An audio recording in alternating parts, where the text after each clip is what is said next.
same as rescuer or responder. No? So, kana sila, ang ilang radyo, it might be on sa ilang opisina na gitrabahoan. O sa ilang, si Jet, Delta, yung kilay ni Jan Lima X-ray.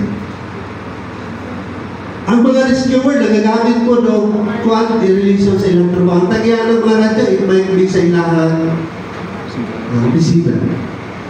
Sila po, doon ako na sa kitawag ng Radio Land Mobile Permit, RLMP. So, ang RLMP is restricted na siya in performance sa ibang function. Kung asa ka nagtrabaho, asa ka connected, dito lang kung ganapan. Asa yung area of operation, asa yung area of function, asa yung assigned na frequency. Ang kanang ng frequency, dili na siya ingon. At kaya kitawag na itong airway, doon na siya designated yung frequency, i-assign mo niya kung kinsa pwede mo gamit.